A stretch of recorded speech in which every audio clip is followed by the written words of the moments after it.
পানি দেখেই তো অনেকের মানে মানসিক অবস্থা একটু ভয় ঢুকে যায়, আমি কিভাবে যাবো এখন। আমরা দেখেছি অনেক জায়গায়, বিশেষ করে কুমিল্লা এবং চট্টগ্রাম অঞ্চলে দেখেছি ছোট ছোট নৌকা, মানে বালতি, মানে বড় গামলার মধ্যে পরীক্ষার্থীকে নিয়ে যাওয়া হচ্ছে। প্রফেসর জয়দা নাসরিন, আমি আপনার কাছ থেকে আলোচনাটা শুরু করতে চাই, একটু বুঝতে চাই। আসলে ধরেন শিক্ষার্থীদের যা যা দাবি ছিল মোটা দাগে আমরা তা দেখতে পাচ্ছি সবই পূরণ হয়ে গেছে। দুঃখ প্রকাশ থেকে শুরু করে যা যা বলা দরকার শিক্ষামন্ত্রী সেগুলোই বলছেন।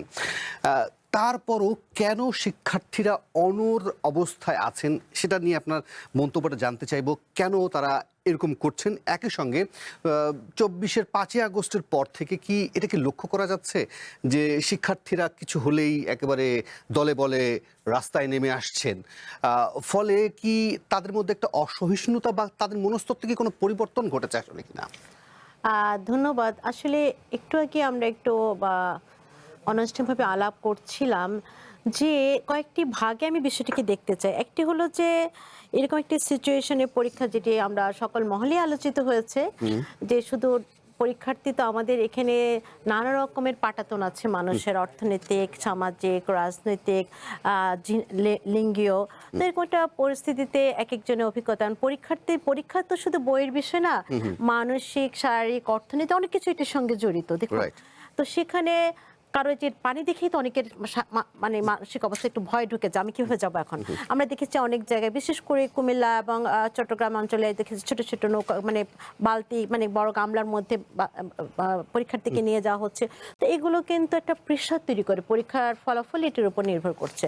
কিন্তু শিক্ষামন্ত্রী যেভাবে রিয়াক্ট করেছেন সেটাও কাঙ্ক্ষিত না, কারণ আমরা একটা মানবিক শিক্ষাকে আসলে দেখতে চাই। তো শিক্ষা কার জন্য, কেন মানবিক শিক্ষা? শিক্ষা দর্শনের একটা গুরুত্বপূর্ণ জায়গা মানবিক শিক্ষা। তো সেক্ষেত্রে আসলে একটা সিচুয়েশন, এটা ভুল হতে পারে সেটার ক্ষেত্রে, এবং সেটা কিন্তু যে অ্যাপ্রোচে হ্যান্ডেল করা দরকার ছিল আমার বিবেচনায় সঠিকভাবে সেটা হয়নি, যে কোনো কারণে সেটি হয়নি। এখন দ্বিতীয় যে বিষয়টি এসছে, তাহলে শিক্ষার্থীরা, আমারও কিন্তু শিক্ষা ব্যবস্থাপনার সঙ্গে জড়িত একজন হিসেবে মনে হচ্ছে যে শিক্ষার্থী কালকে তারা পরীক্ষা, আজকে তারা রাস্তায়। হ্যাঁ, এখন জনদুর্ভোগের পাশাপাশি প্রধান দুর্ভোগের শিকার নিজেরাই কিন্তু, কারণ তাদের পরের দিন পরীক্ষা। এখন এটির একটা যে প্রেক্ষাপট যদি বলেন, গত 2024-এর পর থেকে আমরা দেখেছি যে শিক্ষার্থীরা পড়াশোনা, আমরা আন্দোলন করেছি, আমরা এখন পরীক্ষা দেব না, অটো পাস চাই। আমরা কিছু হলে আমরা এখন মানে আমাদের এই পরীক্ষা এরকম করতে হবে, একটা বিষয় উঠেছে, শিক্ষার্থী বান্ধব প্রশ্ন করতে হবে। আচ্ছা, হ্যাঁ, তো এখন আমি কিন্তু একটু শঙ্কিত হয়ে পড়ছি।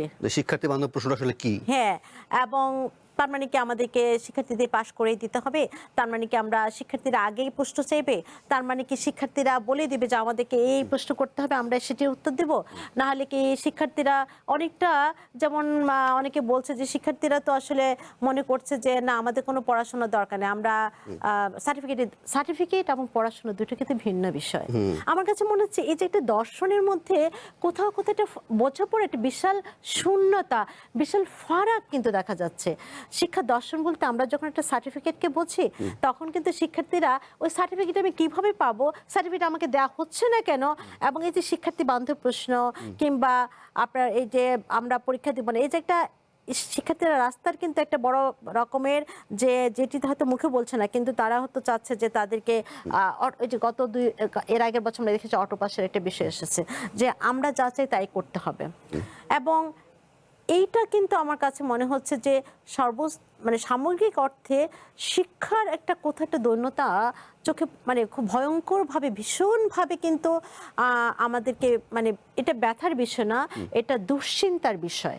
হ্যাঁ, তো সেই জায়গা থেকে শিক্ষার্থীদের এই আন্দোলনকে সমর্থন অসমর্থনের পাশাপাশি আমি মনে করছি যে কালকে যার পরীক্ষা, সে আজকে আন্দোলন করছে, এবং তার আন্দোলনের হলো যে শিক্ষামন্ত্রীকে, যদি আমরা মনে করছি যে শিক্ষামন্ত্রী যে কথাটি বলেছে সেটা হলো এটি হয়তো সঠিক ছিল না, কিন্তু আপনার যেভাবে উনি মানবিক শিক্ষার যে জায়গাগুলো থাকবে, যে এরকম সিচুয়েশন পরবর্তীতে হলে পরীক্ষা না দেওয়ার ঘোষণা, এবং শিক্ষার্থী, কিন্তু বিষয় হলো যে সামাজিক প্রেশারে উনি দুঃখ প্রকাশ করেছেন, এবং কিছু একটা অসামঞ্জস্যতা দেখা যাচ্ছে। আমার কাছে মনে হচ্ছে যে এই যে বলা হচ্ছে যে এই ধরনের সিচুয়েশন অথবা কোনো আপনার সংকটকালে বা কেউ কিছু বললে তখন পরীক্ষা আবার নেবে, এগুলো কিন্তু একটু ফাঁক আছে, হ্যাঁ, যে তাহলে কোন কোন সময়ে পরীক্ষা আবার নেওয়া হবে।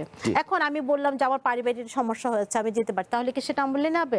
এখন এই শিক্ষার্থীদের যদি আপনি এগুলো খোলাসা করে না বলেন, তাহলে তো আরেকটা বিষয়, আপনি তো তখন ঘোষণা দিয়েছিলেন এরকম। ওকে ওকে